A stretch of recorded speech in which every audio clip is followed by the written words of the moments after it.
السلام علیکم ملګرو عادل نیاز ما دا مهال شوکت خان موږ سره دی دا غي دا مسله چې بیګا د شپې دی پسې ناقه کې الریډي وبکه راځي په نهر کې د گنجای چې کم نهر دی او بیګا د شپې ندی ناقه بند او دوی چې کم پټې دی کافي تاوانه مو د شوی دغه سيوري او دغه مو ته چولې دی بیا غو چې کم نت ساره پورې چې کم شپه غنټې دی ټایمینګ هغه ونه شو تکلیف او دغه مو شو نو په دغه اړه موږ له معلومات راکې شوکت خان اعوذ بالله من الشیطان الرجیم بسم الله الرحمن الرحیم زه د گنجی کلی اوسیدونکو يم شوکت نوم مې دی زه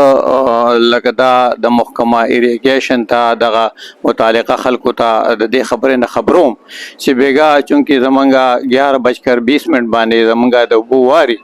زه په خپله ورسره هم زما بچی ورسره و زما سره زمیندار ورسره و مونږه اوبه راواړولې چې نهر مکمل چې کوم دی بند شو او اوبه نه وي 6 غنټې زمونږه د اوبو واري خو پای کې مونږه یو تیر اوبه نه وو او هغې کې مونږه متعلقه کسانو ته دا ویو را دي شي پټواري دي راشي زمونږه غذایي نه دي ویني هغه بهر دي ویني نو ما زه په دې ښه پویم چې ما 3 بوجۍ دغه ګنو ته خاوره واچوله او نهر مکمل بند شو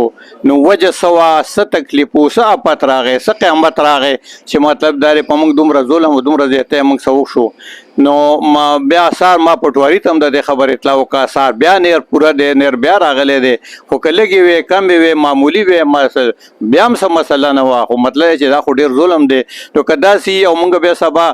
ټوپک رالو په هغه ګرځو او ځو په ناخو ګرځو او چې چا نهر بند کړی دی او د هغې مخنیوی کوو نو لکه دا به حکومت دپاره مشکلات دي او موږ دپاره مشکلات دي نو موږ محکمه ایریګیشن ته دا ریکویسټ کوو دا درخواست کوو چې مهرباني دې وکړي او د دې خبرې مخنیوی دې وکړي چې دا نهر چا بند کړی او د دې مکمل تحقیقات وکړی شي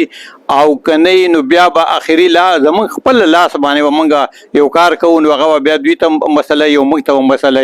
ځکه چې موږ دومره تاوان وکړو خاورې مو واچو موږ به تمه چې موږ هفته وشوه 15 ورځې موږ به د اوبو وار دی موږ به خپل پټۍ اوبه کوو موږ به بیداري موږ په دې باندې ژوند دی او هغه چې کوم دی نو بیا موږ سره لکه داسې کار وشي نو دا ډېر ظلم دی او ډېر زیاتی دی او ډېر تکلیف دی عمل دی نو مهرباني دې وکړي او دا دې مکمل تحقیقات دې وکړي چې دا ولې بند شو چا بند کو او څوک دا نهر بندوي او هغه خلک دې په موقع ونیولی شي او مکمل سزاګانې دې ورکړلی شي او که نه موږ د دې خلاف مکمل درخواستونه هم کوو او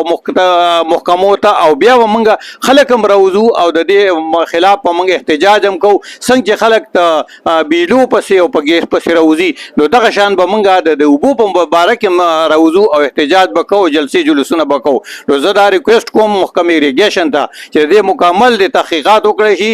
چې خیر دا وجه سره څه وجه ده چې موږ زمیندار دې دومره ذلیله شي مهرباني وکړئ او مطلب دا دی د دې غم وکړی شي که نه یې موږ لا ټوپک لاس کې مه راکوئ ډېره مهرباني به اسلام